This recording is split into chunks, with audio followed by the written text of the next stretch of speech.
In today's show, we discuss, do UK utility companies treat their customers fairly? And now, the TNT Talk Show, daring to go where other podcasts fear to tread.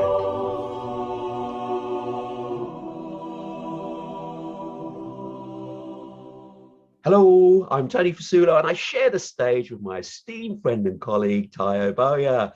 Tayo, hello, my friend. Once again, I hope you're keeping safe and well. What the hell? The lucky ones die first. I love your cheery disposition. I really do. I don't know what our audience... I'm not going to tempt you to say hi to our audience. Come on, be positive. Yeah, forget it.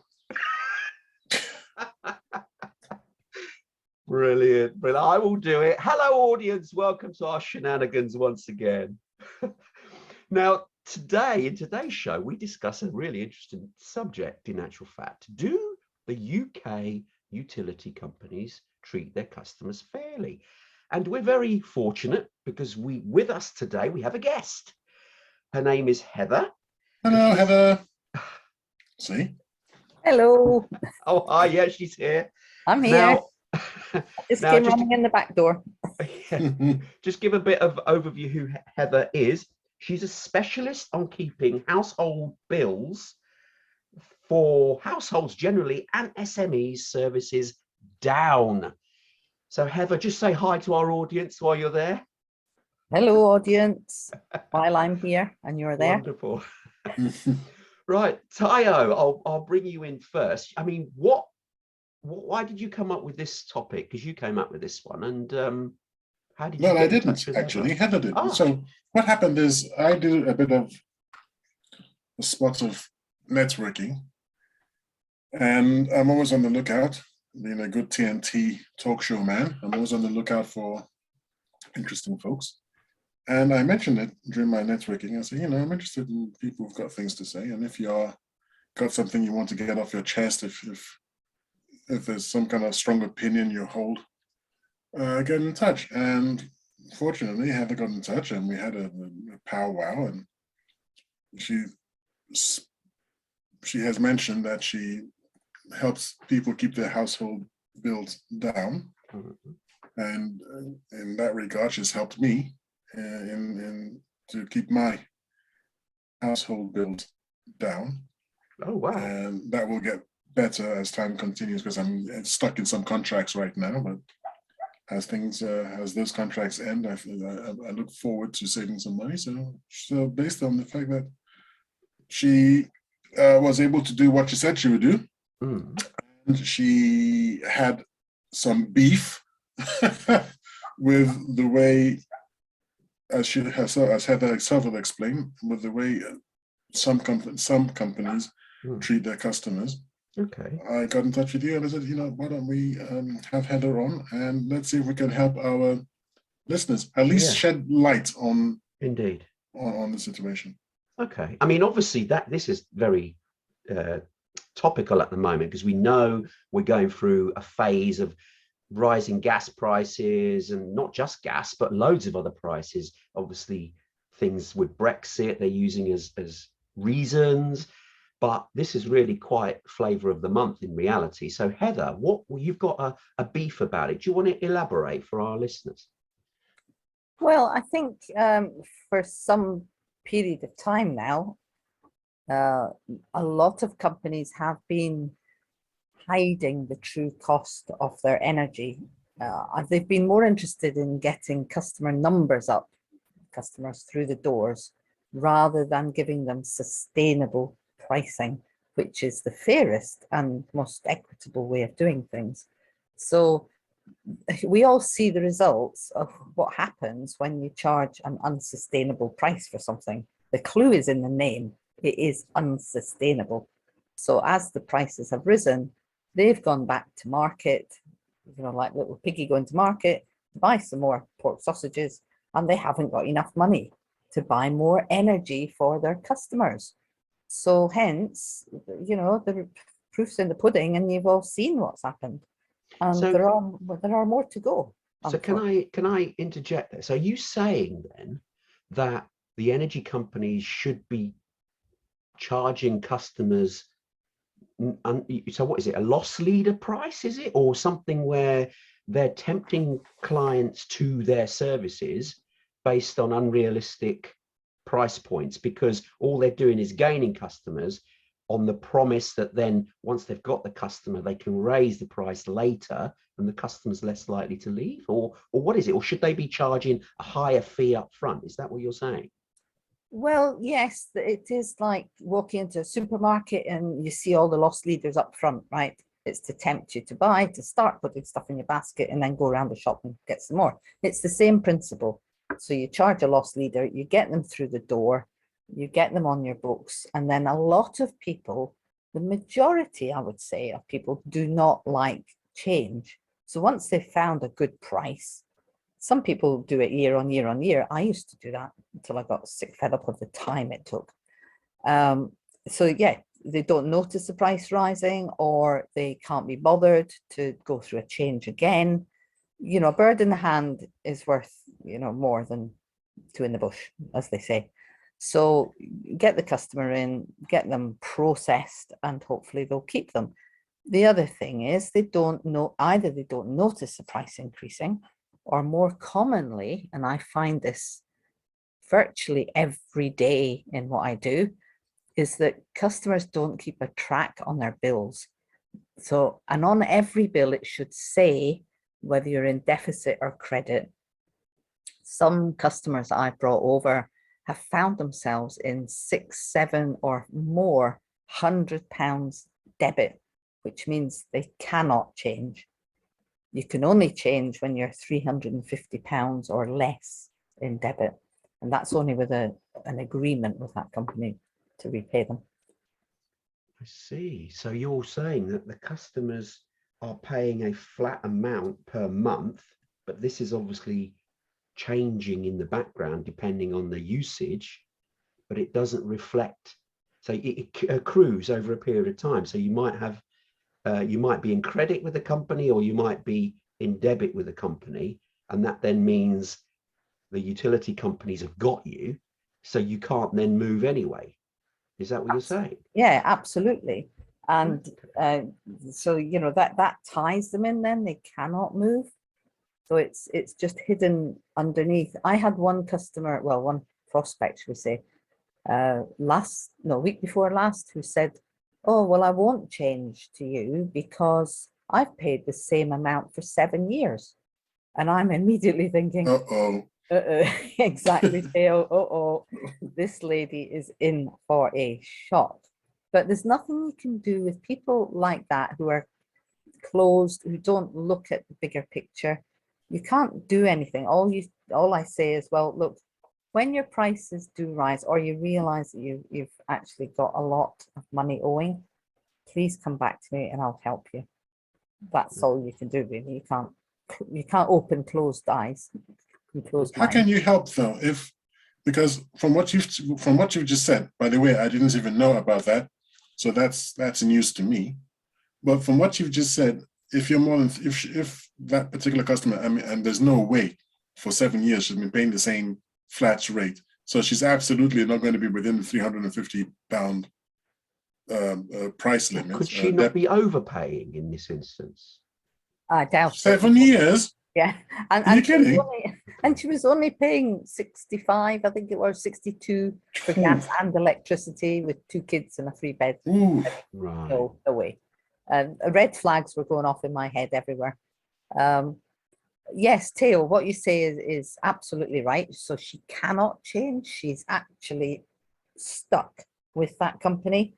They can charge her what they like, except they seem to be carrying on and until they go down. And I suspect this is one of the companies that will go down. So what they can do, and what I help customers to do, is to set up a repayment plan with their existing company.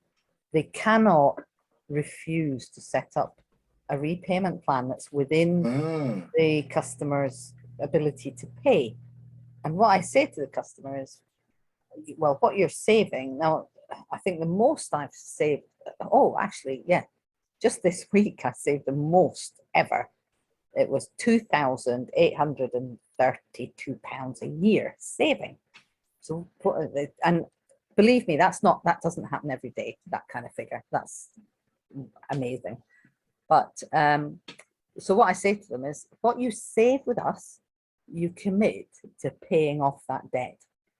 And then once that's paid off, you're saving anyway. Plus we have an amazing cashback card, which actually draws down their bill on their household spending. So, they pay it off that way. Okay. There is a way out. I mean, let's devil's advocate here a little bit. In a real market where without this, it's, I suppose it's like a stability setting for customers, because customers get paid monthly or weekly, whatever it is how they accrue their income, and they want to know roughly what their household bills are. If the wholesale market, especially for the utility companies, was to, well, it does, it fluctuates all the time. And I mean, jump in if I'm wrong here, Heather, but for SMEs, they don't have this facility. They just get charged as of what the wholesale price is. So their utility bills vary month on month. So they don't have a way of projecting what their bills will be. They've got a rough idea, but it could change, because the actual wholesale market, where the utility companies get all their products from, is volatile. It can go up and down, like we've discovered at this present time with gas prices around Europe just skyrocketed. So because of that, I think now let's have Heather jump in, because there's quite a lot you've said. Yeah, okay. Yeah, there's a lot you've said, and there's a lot that actually is very wrong in what you've said, okay. in your understanding, not wrong, deliberately wrong. And this is what I find is people don't actually understand how the markets work, or how companies work. So for instance, in my company, we charge, so you can go on what's called a budget plan. You pay the same every month based on the figures that your previous provider has for your annual consumption. Now that should be accurately taken from the national database. So we've got that figure. We work out, assuming most people don't change their energy use that much, unless they have quads and they use the tumble dryer all the time, then look out. But so we take that figure, we divide it into 12, and we charge them the same every month. And we do a review at the end of the year. Having said that, we advise customers to check their bills on every single bill. And I have to say, out of all the companies, I'd look at bills in my sleep almost. I know exactly where to find the figures. I have not found another company that displays the credit and debit as clearly as we do, because we want our customers to know where they stand. If they're in credit, and they want that back, they can have that back straight away, paid into their bank. But it is a budget plan, so they're the same winter and summer, because we all know we use a lot more in the winter than in the summer, right? Yeah. So you should be in debit around this time of year, just coming into debit, and then January, February, March, then you start to use less and less, and it equalizes out. At the end of the year, you get a review, and depending on your consumption, it goes up, goes down, stays the same. Now, you mentioned businesses, a little bit incorrect there, because business energy, if you're not in a contract, you're absolutely right, and it's variable. It goes up and down according to the market. However, businesses, and I also, I'm an associate for Premier Broker for Business. They give you a 3-year fix. So you're in a fix for 3 years. So your price shouldn't change. But once again, otherwise businesses couldn't work out their sums, could they? And again, you will get a review, or it is actually up to you. Take responsibility. You know, so I think we get into a nanny state. Oh, somebody else will look after that for me. You know, the nanny state will look after that for me. I don't have to bother. No, we're all individuals on this planet. We need to be responsible and just check our bills. It's not hard. You've made a really good point there. So, but the thing is, this approach happens everywhere. I mean, for instance, a mortgage, you can be on the variable rate of a mortgage if you have one, where it would fluctuate if the mortgage rate was to fluctuate. Thankfully, we haven't been in that position for a while. But if you're on a variable rate, it would go up and down monthly. But people then choose to go on a fixed rate for a set period of time so they can manage their bills. So what the companies are doing, in essence, is what the industry across all sectors do anyway, to give customers some stability. So I can see what you're saying, and the utility companies are doing something similar, but they're not making the credit and debit on their bills visible to their clients. That's what you're saying that they should rectify across the piece. Yes, yes. I mean, I have to put my hands up and say we are absolutely clear. Our bills are so clear, and accountants absolutely love them. They are, you know, whether you're a private residential account or a business account, accountants love our bills. They are so clear. They detail everything, but they also summarize everything on the first page. It is so clear. Some companies I've looked at, it takes ages to find their annual consumption. And as for finding credit and debit, sometimes it's almost impossible. And some companies, now it used to be a legal requirement, so don't hold me to this, but I see it as, why wouldn't it still be, that on every bill, you have to see what your projected annual cost is and your projected annual consumption. Some companies, I cannot find that. They just do not put it on. Well, it used to be, and I am still under the assumption that it is a legal requirement. So that raises other questions. Indeed. Okay, that's very interesting. Now, is it because the regulation is not clear enough, or is it because the companies are just not following it and there's no review from the regulators? The regulator hasn't got teeth. I mean, what is the regulator for the utility companies? You obviously must know. There must be Right. one. Yes, I mean, Ofgem for energy and Ofcom for communications, and we're fully regulated. We're the only UK provider that is fully regulated for both Ofgem and Ofcom, so we have to stick. And as a company, seriously, you will not find a more ethical company. We stick to Ofgem and Ofcom regulations to the letter, dotting the I's and crossing the T's. Now, I think, to be fair to them, and I don't want to be pilloried, I think Ofgem and Ofcom have both had such a lot going on the last few years with the industries that perhaps they've not been as proactive as they should have been. Certainly with the energy companies, and it's been in the papers all, you know, if you've read anything, if you've not lived under a rock, you will see that some companies have been blasted for their mismanagement, for not having enough financial backing to ride out any storms in the markets. Now that is ultimately Ofgem and Ofcom to some extent, but we're talking energy because it's a very contemporary topical subject, have not looked into the substance of companies enough before letting them loose to open up business.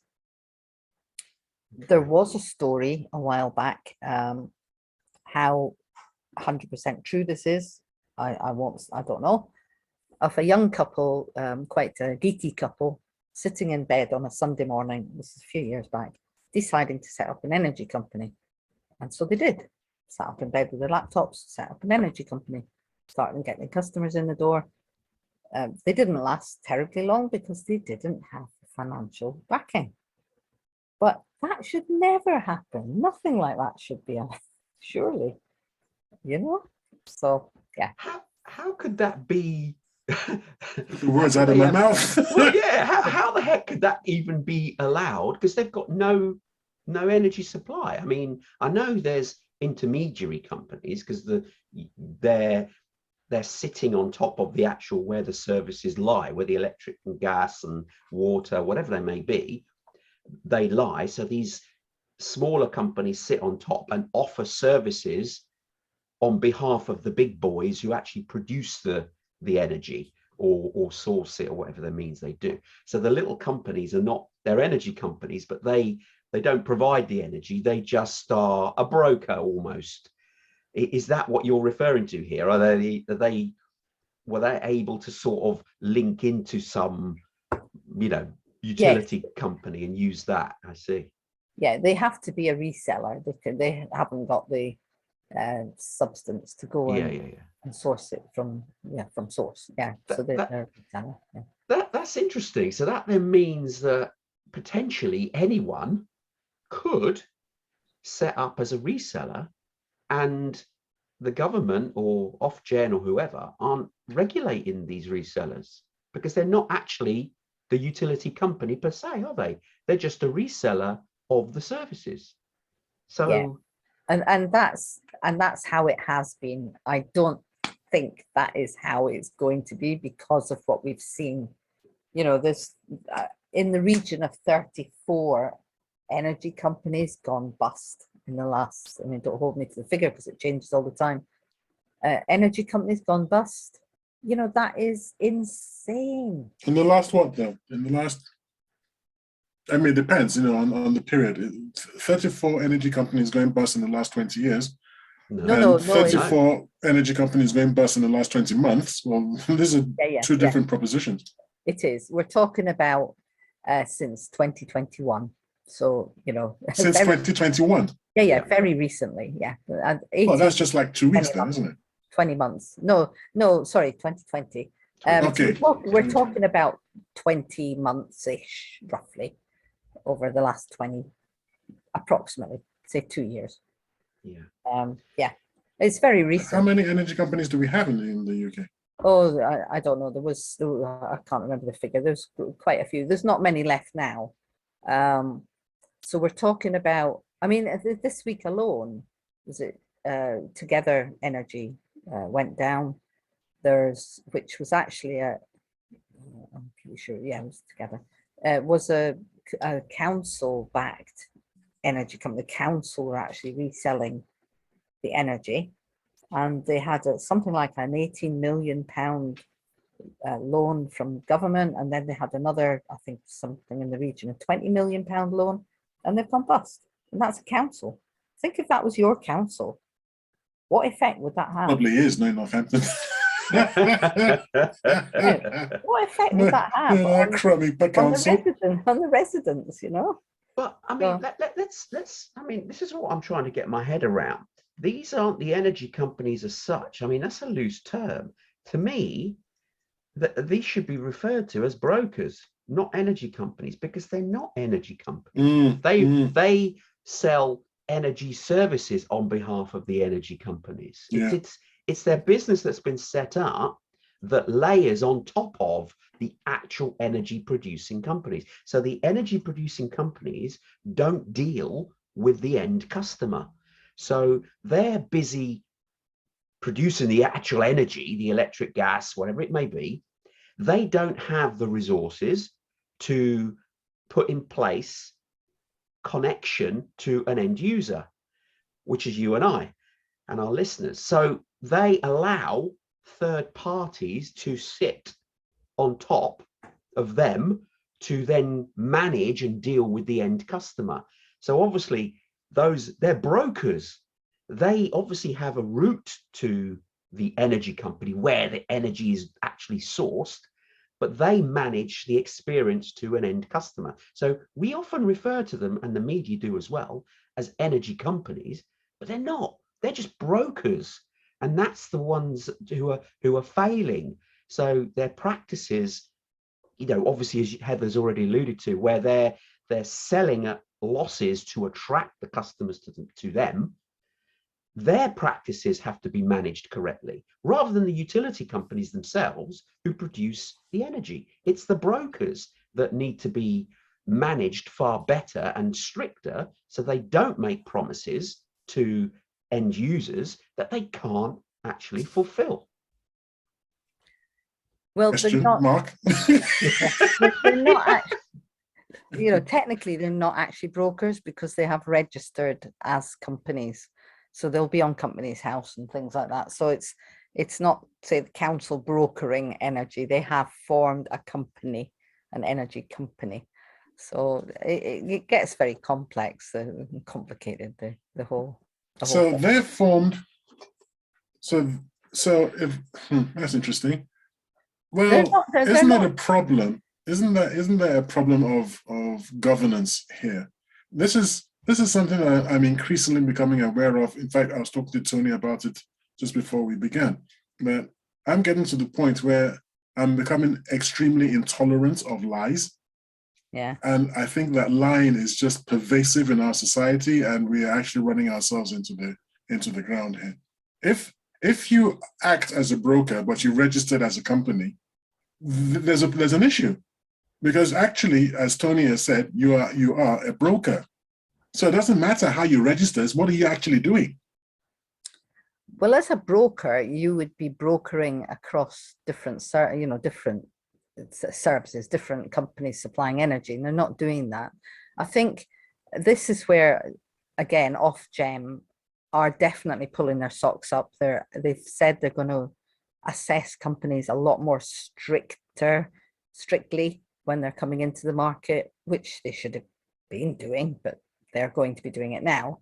It's it's like, yeah, sorting things after the horse is bolted kind of thing.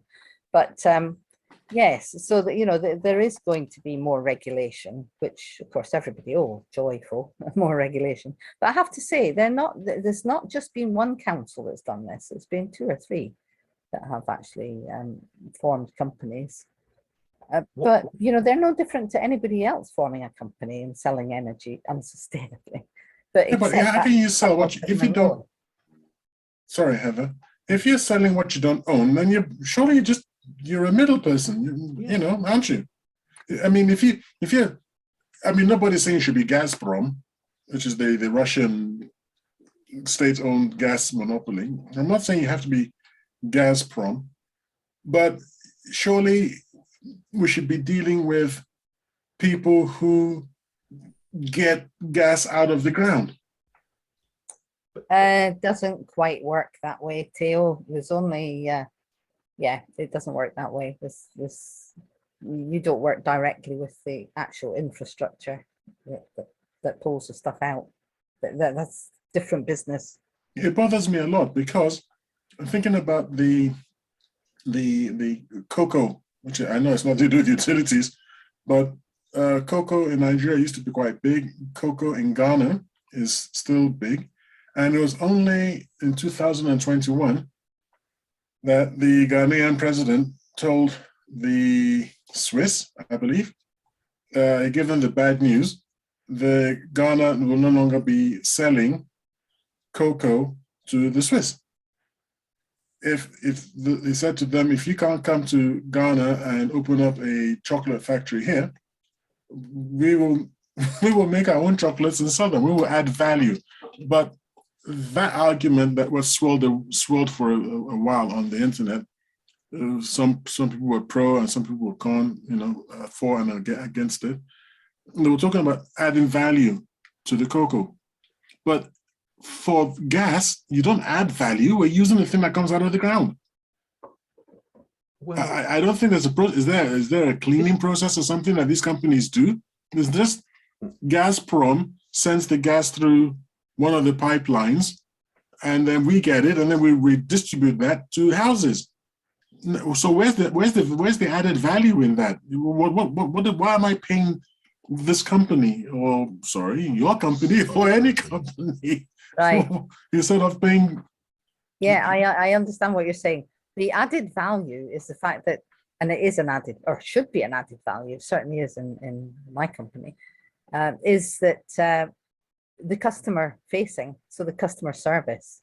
Now, there's no way that people that pull gas out of the ground are going to actually be bothered with customer service, because you have to be good at one particular thing. So they're good at pulling it out of the ground and, you know, and making it available for sale. So it's the customer facing that is, I think, the added value. And interesting, because you said, you know, you're getting fed up with lies. Do you know what? Since I've been doing this and being on the other side and seeing how some of the companies operate, I am sick of lies. And advertising is a massive lie. You know, okay, they've got to be careful and not, you know, not cross too wildly. But as long as you've got money, and we're talking about millions of pounds to pay for these glossy adverts, you can say pretty much anything as long as you know, say it in a certain way.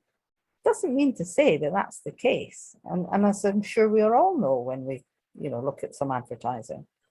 For instance, one company who was all over the TV saying 100% green energy.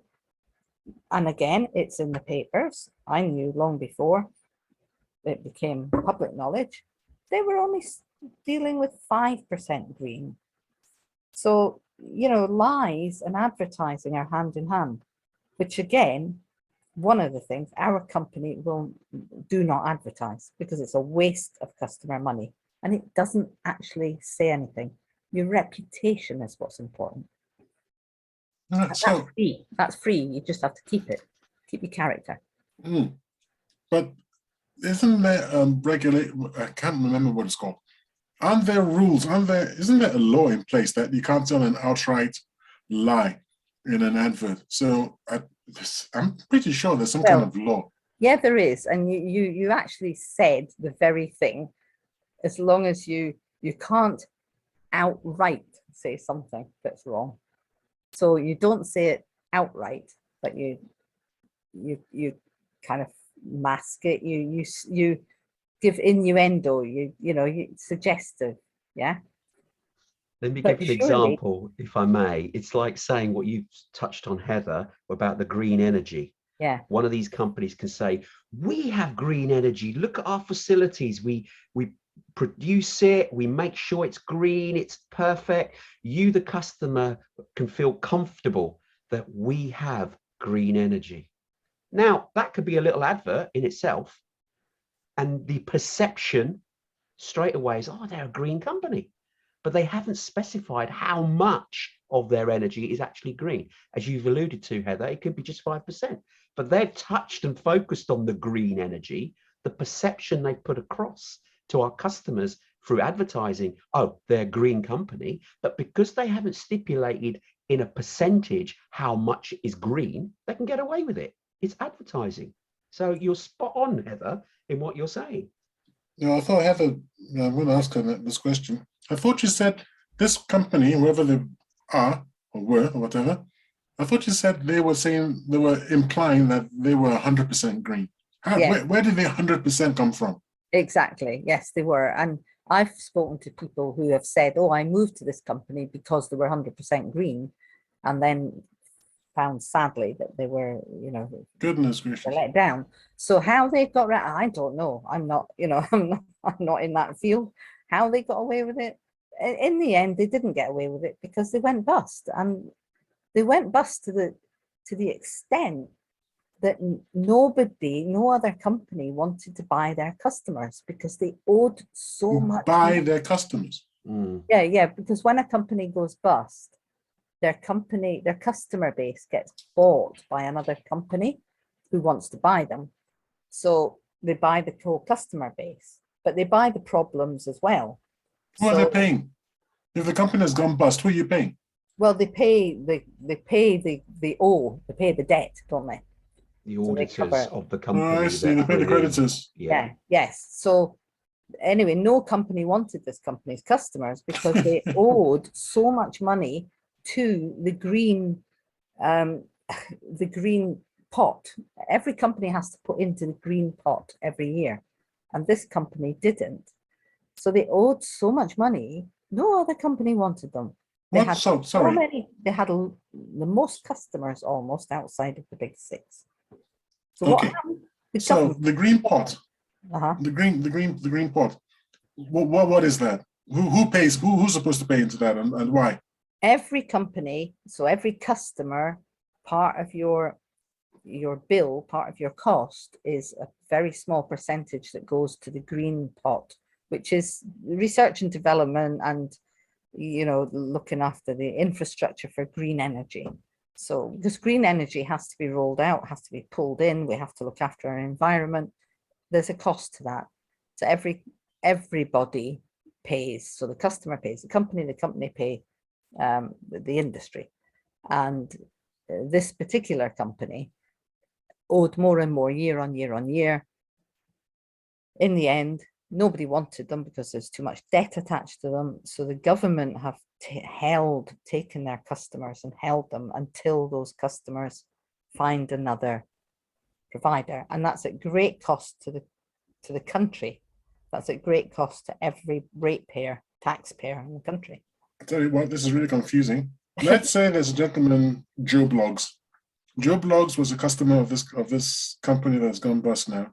The government has taken over Joe Blogs's utility, the gas energy supply. Okay, well, energy. That's what I want to ask you. They've taken over the energy, the account. Who is actually pumping gas into Joe Blogs's house? Well, it's coming the same. The government have taken responsibility for it. Yeah. So, you know, now this happened the other day. I was on a video blog thing the other day and Thursday, I think. And somebody said, well, I'm with this company, which shall remain nameless. What do I do? And I said, well, actually, you're not with that company because that company doesn't exist anymore. You're with the government until you decide where you want to take your services. So the government are just holding, but the energy is going via the government. I mean, don't ask me how it works out logistically. I have no clue. Yeah, who's the you were saying that the added value is the customer, the customer facing aspect. Yeah. So has government then gone and cracked open a department somewhere to deal with this? I mean, who would you call if Joe Bloggs' gas supply just stops? Who does he call? Well, I mean, it's not going to be National Grid, is it? It's going to call someone else. It has to, you know. Well, National Grid's electricity anyway. No, it won't stop. Okay, so there we go. It won't stop. You know, it'll still, because they're in a state of flux. I'm going to challenge you on something you've just said. National Grid. No, I used to work for National Grid. Yeah. And I remember if you smell gas, it's called National Grid because I was dealing. I had to go on the phone. We were writing software for the telephony. So I was working there on that. Anyway, the point is, if you smell gas, you call National Grid. Yeah. Interesting. Really? Yeah. Wasn't aware of that. Don't know that one. That's Sorry? I wasn't aware of that. I thought there's a special number that you do phone. And it well, it's National Grid that answers. Okay. Maybe not now, but I don't know. That's outside of my area expertise. Okay. You know, I'm not going around smelling gas. No. You don't go around smelling gas. No, I don't think anybody does. It does tell you on every bill. There's a very clear number in bold to call if you smell gas. But where were we? Back to, well, yeah, what the government are doing, I don't know how the government work, but they're holding the customers until they find somewhere else. So the service that they receive from the government will be far poorer than what they expected from the company that's just gone bust. You'd assume that, surely. Oh yeah, absolutely. Although I have to say, I've heard that the service that they're receiving from the company for quite some time was already poor. Has been. That then begs the question, why did you go in the first place? Because if they're not offering you, if you think about it logically, if they're not offering you the actual gas or the electric or whatever it is you're actually signing up for, you're only paying them for the fact that they're at the end of the phone that can deal with any queries you have. And that's ultimately what they're there for. So if you've got a problem, you know who to call, not Ghostbusters, the energy company. And so that's their service they're offering, because as you've said, the companies that produce the raw material, the gas, the electric, they are not geared up to deal with customers. Their facilities almost don't exist. They don't have to invest in any customer facing facilities, call centers, phone lines, etc. So they leave that to these middle layer, which are the brokers, which is what we're discussing here. And they do the job of recruiting customers and serving them. In other words, dealing with their queries, putting them in a call queue, having a phone line at their disposal, calling out the emergency companies if there's a problem with a leak. They probably have limited resources to deal with very basic problems, but anything major, they then also have to refer back to the main company who produces the stuff, because they've got the technical expertise, because they take it out of the ground or they actually produce it, etc., etc. So the brokers, which I'm going to keep referring to in the middle layer, they are a company themselves because they offer services based on the fuel that they're providing, but they're not directly creating it. They're just a broker. And this is the thing with the energy companies. A lot of them that have gone bust is because they've overpromised and underdelivered, and the gas prices have gone up. Electric prices may follow at some point, but thankfully not yet. But the gas prices have gone up. They promised customers on these fixed rate plans, and as Heather's already alluded to, they were unsustainable. And now that the gas wholesale price has gone up, they've got to go to the company who produce it, and the bill's gone up, and they're going, oh, you won't use the word on air, we can't afford to pay this because we've been charging our customers too little for them to pay. And this is how they've got into trouble. Exactly right. Yes. And you know, people say, well, how can you do it? Well, we do it because we're a multi-service provider. So we provide all your household services, any or all. So if a customer just takes energy, that is at a slightly higher rate than if they take all the services. They take all the services. They, you know, we can sort of average out. We can spread the cost across the services. So that's why, because obviously that's a question in people's mind. Well, how come if it costs X amount to buy energy, how can you do it for what we can do it for? And we do it because we're a multi-service provider, fully regulated, and the cashback card makes a huge difference in people's bills. So you're leveraging the savings that could be had across multiple services in order to offer a competitive price for a customer. So overall, across all their utility bills, your service works out fairer than if they had individual prices from individual companies together. So they may make a saving in one particular utility, but because you're offering all of them in one, I suppose, a bundle, I suppose, that is where the saving is made. And I suppose you're a one-stop shop for all their services. So if anything goes wrong, then they've only got one number to call, and you can deal with all of those aspects. Am I right in concluding that roughly? Yes, you're absolutely right. So the one phone number, we have one national office. We're a British company with an office in London, with partners up and down the country. So you have somebody assigned to you, as I am with Theo, and then the company in the background do all the, you know, if you've got a problem that you can either call them, you can call me. So yeah, multi-services with the cashback card, which on everybody does shopping. So all the shopping that you do takes money off your bill before you pay it. One number, one password, which is huge, and one payment date, which is the last day in every month. So it's easy to remember. So we're out for simplicity, savings, and most importantly, service. Okay. So yeah, that's how we can do it. Okay. Well, we won't we won't name your company on air because otherwise that's for advertising. No. But if our listeners are interested in knowing who Heather is referring to, we will have a link to her company on our Facebook page, which is anyone can find, which is facebook.com/the TNT Talk Show, and the link to Heather's company. So if you are interested to find out a little bit more about Heather's services, it can be found on there.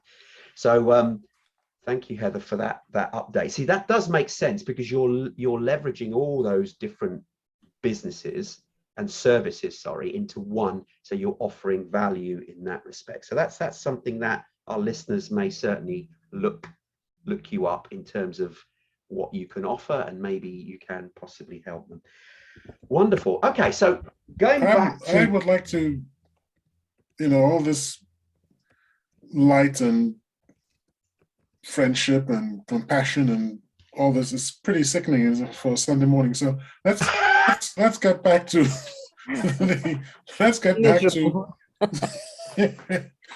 back to the naughty people and salacious stories. One thing you mentioned, you said outside of the big six.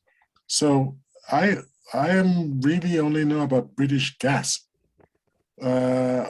What big six? I'm not trying to advertise them or anything. I'm not saying that they're bad people either. I didn't know that we had a big six, for instance. I thought we just had British Gas and everybody else. Well, no, we had the big six. The big six is now the big four. Whoa, really? What? Two went down? Yes. Yeah. Can you name those? Sorry? Down? Can you name the two that went down? The big yeah, because they're gone. I mean, they're gone. You can name them, surely. Yeah, I'm trying to think of the top of my head, actually. You've caught me out there. Excellent. Come back to that, Heather, don't worry. Yeah, I think one of them was the company that we've been talking about, but yes, there's yes. So one of them is, it's actually still trading as who they are, but they've been taken over by another company. Right. Yeah, I don't know whether I should name them. No, if they're still trading, then no. Well, they're not. They're trading under the. They're not trading. Another company has taken them over, but they're still using all their branding and logos. Well, yeah, that would take a while for that to change. Yeah, of course. But so people still think they're with this company, but they're not. They're actually with another company. So this is all still smoke and mirrors, isn't it? It is. It's all underhanded, all very underhanded. Well, it's not underhanded, is it? This is capitalism. You are good at making. You are good at making a widget. Yeah, when you're on this side, you see things how they really are. It's unbelievable, some of it. But if you've got an expertise, if you're a woodworker, argument's sake, right? You're great at making wooden chairs, say. That's your passion. That's what you're good at. You're great at making wooden chairs. Now, you could sell the wooden chairs to an end user, but you haven't got the skills or the time to speak to end users to buy your chairs. So what you do is you look for someone, a broker, who says, look, it's all right, John, you're good at making chairs. You know what? I'll sell them for you. For a little cut, I'll find you customers. And now John goes, okay, sure. I'll sell them to you for, I don't know, 20 quid a chair. And the broker guy says, yeah, of course, I'll sell them for you. No worries. So he finds the customers on behalf of John. John can focus on his chair making. John's happy to sell them to this broker for 20 quid. Now the broker is finding the customers. He can sell them for 50 quid and he makes £30. Why are we rehashing what we've already said all this before? Well, I'm trying to explain it for the benefit of our listeners, that the brokers are just this middle layer who offer the interface to the client. So you and I can pick up a phone, call someone who we hope will deal with our problem. What's that got to do with what Heather was saying? In what respect? Well, I was asking about the big six and why, and then now four. And then there was like, well, they're not actually four. Sorry, it's not actually four. It is four, but it looks like five because one of them is actually dead, but you won't know that they're dead because they're zombified, because one of the other four is propping them up. Yeah. Yeah, what's that got to do with brokerage? Branding, isn't it? If someone's created one of these broker companies, because that's what they are, and got established and everyone knows their name, why lose that name? Because are they, it's a question for Heather if she knows or not, are those companies still allowed to find more customers, argument's sake, or not? Or is there a moratorium? They can no longer get more customers based on their name. No, they will come through as new customers to the parent company. Right. Yeah, so the new, the overarching company will sign them. Yeah. Yeah. So let's say the company was called ABC, because I don't know what company you're talking about. So the company was called ABC. It is ABC is dead something- now. It's And something another similar. company, sorry? It is something similar. It's got 3 letters. Very good. Now stick with ABC, Tyre, just to Yeah, okay. Actually, I'm intrigued now. Yeah. ABC should don't dangle interesting little snippets like that in front of me. I find it very hard to concentrate after that. So ABC is dead and gone, doesn't exist any longer, but all the branding is there and everything. And customers like me, for instance, who never pay attention to these things, probably still think that they're with ABC, but you're saying they're not. They're with XYZ. Now, what I'm saying is, and what Tony just asked you, is that ABC can't take on new customers because the ABC doesn't exist. And if you try to become a customer of ABC, you'll be just made into a customer of XYZ directly. That's what I understand you've just said, right? Yes. Okay. So my beef is that the people who are sitting down and thinking they're with ABC, they're being diddled, if you like, bamboozled by the system. I mean, it's just plain wrong. Why do you think it's wrong? Does it matter? I think it's wrong because electric, whatever it may be, they're being offered. Why is it wrong? It's wrong because there's no such company. It's not real. It's a zombie. Yeah, I find it quite difficult, really, when I'm faced with a customer who says, "Well, I'm with so and so," and I have to say to them, "Well, actually, you're not, because they're not in existence anymore." And they're, "Well, I've got a bill from them," and yeah, I totally agree. It's wrong. It's just and the fact that Tony can't see that is horrifying. No, it's not that I unethical. can't see that. It's the fact that it takes time to change. If a company goes bust, they went bust yesterday, their website, their facilities, their staff, that's still in place. It's not gone. It's not all of them. No, I know, but when my company went bust, I knew about it straight away because it said, "Look, bust? Yeah." Who? The company I was with. Yeah, and Tony, I would disagree with you on that one. Okay. Dare I? Yes. No, please do. Because there are other companies, as Teo said, he was told, there are other companies who have been taken over by other companies, been bought by other companies, who aren't told straight away. Now, we will never, as a company, buy other people's customers. Simple reason: you get a whole batch of customers, good, bad, and ugly, and beautiful. But we want customers who want to come to us, who want what we offer, who like the way we work. We don't want to just buy a batch of mixed size eggs. We want customers who want us. So yeah, this buying a customer basis, I don't know how else you do it. Maybe that's the best way. Who knows? I'm not even, well, it's not a great way, but my point is that everybody should know who their company is, and it should be real. This zombified thing that we're talking about, this is a zombie company. It doesn't really exist. I mean, you can imagine somebody wanting to sue someone, and then he finds out that the person he wants to sue hasn't been operating for the past 2 years. So you're saying then that companies can't use pseudonames in different geographical locations because their actual underlying name is something completely different? No, that's not the case, because when you open up, if Coca-Cola opens up, for instance, as an example, if Coca-Cola opens up as I don't know, Tire Cola in Nigeria, well, you're dealing with Tire Cola. There'll be an actual body, an actual presence, if you like, an actual company called Toyota. You can be But one if I person. understand what is happening here, it's that the ABC company, the people who used to work there, don't work there anymore. There's nobody there. That's not strictly That's my true. understanding. That's why I've got beef with it. If I'm wrong, fair enough. Okay. No, But that's too soon. It takes time for a company to be closed down and all the accounts to be moved. Now, if they've gone bust and the doors are closed immediately, then the parent company have to make a decision to continue using the name or not for a short period of time until they've communicated to the new clients, by the way, we've taken over the services. So that takes time. It's not instant. You know this. It takes ages. But it doesn't matter the size. You gave an example of Teo Cola, right? You could be a one-man band that happened to be able to find a cheap way of shipping Coke to Nigeria. You set up a company. You can do that, one-man band. There's nothing stopping you doing that. And people will deal with you. You're Teo Cola, but you don't produce the stuff Coca-Cola do. So size makes no issue. It's if you're providing the service and the customers think you're providing the service at a cost that they're happy with, that's free enterprise. You can't poo-poo that. So if so happens a company has struggles and has difficulties, which is happening in this market right now, then parent companies will look at the database and think, well, is that database worth any money to me?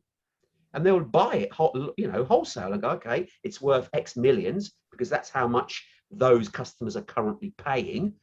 And the debt is this. They go, okay, let's work it out. I can afford the debt, but I've got this customer and I can leverage that customer base. And if I keep them at least a percentage of them for the next 3 years, I can make money. Of course they can. No, I don't want to rake over old coals. We know all that. That's not news. Sorry. No, I don't accept that. Anyway, back to because we've got Heather with us. And I'm mindful also we're getting close to the end of the show. So let's bear that in mind, folks. Oh, okay, that's a shame. I know. Interested in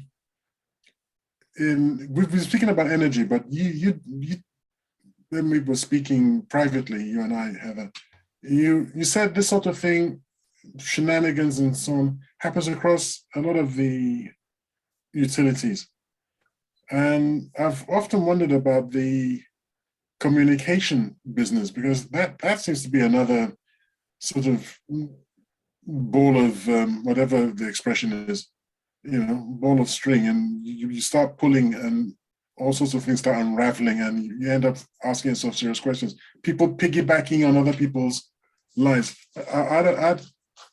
I liked being with Virgin when I was in the town center.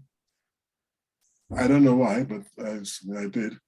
And found out that they were actually using, I believe they were using BT's lines, but BT wouldn't give me the service that Virgin was giving me the service. And I was like, how does all this work? That doesn't make any sense. Yeah, no, I mean, maybe that's for another day, but yeah, Virgin and OpenReach, which provides BT, are two totally different infrastructures. So no, Virgin shouldn't ever have been using BT's line. Maybe I misunderstood that. Because it's cable, it's different. So in the UK, you've either got cable or you've got the traditional OpenReach system of internet to the cabinet and then cabinet to the house. However, our company, along with others, are now doing fiber directly into the property, which I believe you have. So you're getting it. You're getting actually the equivalent, or dare I say, better than Virgin, because it's more stable. It's direct into your property, and it's brand new. It's glass fiber, super speed. So So that's your company, but are you trying to say that? Are you trying to say that other companies? I'm pretty sure that other companies use the same physical infrastructure as OpenReach. Yep. It is. You either have OpenReach or you have cable, as in Virgin, or City Fibre, or all these that are setting up their own fibre companies. So, but OpenReach is running out the fiber to the property. So companies that use OpenReach can also have access to fiber to the property, as we do. So, but that offers you a phenomenal speed, really a speed that nobody in a house would ever need. I mean, who on earth would need 300 megabits per second? Not now, maybe, but as years go on, yes, as more and more demands, your whole house is going to be run on internet, everything, and the demise of your analog systems. So yes, future proofing, definitely. I think Tony and I both need. Well, I think Tony and I both I'm need. quite okay on this subject, actually, because this is stuff that I do in a day job, so I'm fairly okay with it. No, I'm But saying also, I'm being a bit naughty here, Tony, because yeah, I'm saying why you and I both want or need 300 megabits per second. well, I, funnily enough, as of 3 weeks ago, have 300 in my house, so I'm quite blessed. So I thought you were watching 4K before, anyway. I was looking at it, but I've now got fiber directly to my Oh, now house. you can watch the 4K. Yes. So yeah, so that's the difference, and it does make a massive difference. Now I'm mindful we need to wrap up here because we've reached the end of the show, but just to elaborate and just explain, Tayo, the mobile phone companies all do this. There are only 4 main providers of services, but all the small ones piggyback on top. Tesco, for instance, piggybacks on O2, I believe. Yeah. GIFGAF is another one. Sky Mobile don't have their own mobile. I think they're trying to, but they piggyback on one of the big ones at the bottom. So this piggybacking, where you've got a broker essentially, covers loads of industries. The banking industry is exactly the same, where you've got only a handful of proper banks that can hold regulatory bank accounts. But now you've got these third-party companies that are popping up that are called fintech companies that offer financial services, but they piggyback on top of the banks. So it gives more flexibility to the market and more choice. Yeah. But underlying these companies are in essence just brokers. They sit on top of the actual big boys who provide the raw service to the industry. Yeah, can I just say, I mean, piggybacking is one way of describing it. It's probably not the term that I would use. Okay. I mean, we actually pay to use infrastructure, somebody else's infrastructure. Yeah. So we pay to use EE's infrastructure because EE has won the emergency services contract in the UK. So it's undoubtedly and undeniably the most pervasive signal in the UK. It's got to work out the ocean, it's got to work up the mountains. So, you know, you could say we piggyback, but I would prefer to say we actually pay to use their service. So we use their service. We're not that company, we're our company. So our customer service overrules, if you like. We use their infrastructure, we use our service. Okay, I'm mindful. Do you have any final points, Tayo? Because I do think we need to end the show. It's just to say thank you to Heather for explaining all that. There's a lot I learned today, which I hadn't, even though she and I had spoken before, I still learned new stuff today, and I'm sure our audience learned some new and interesting things too. Indeed, indeed. Well, thank you again, Heather, for joining us. I hope you enjoyed yourself. Yes, I did. Well, yeah, it's an interesting debate. Yeah, it's Indeed. very topical, as I say. Everybody's Absolutely. worried about it these days, so they should be. That's what I wanted to ask. Oh, we're running out of time. Very quickly. Go on then.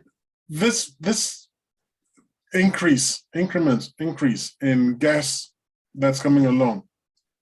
Is it a sure thing, and B, how big do you think it could be? How much do you think it could go up? Are you sitting down? Yeah. Oh my God. No, that's what I'm doing. If you're not, sit down. Yes, it is happening. Unfortunately, the rumor is between 40 and 50, about 50%, say. It may be more, maybe a little bit less. Goodness gracious. It's going to be announced in February. So until then, absolutely nobody knows. I don't know who creates the figures. But yeah, we will find out very soon, and it will affect everybody. Yes. Indeed. Oh yeah. Okay. And that along with national insurance, of course. Absolutely. Right. Unfortunately, with that, we've reached the end of the show for another week.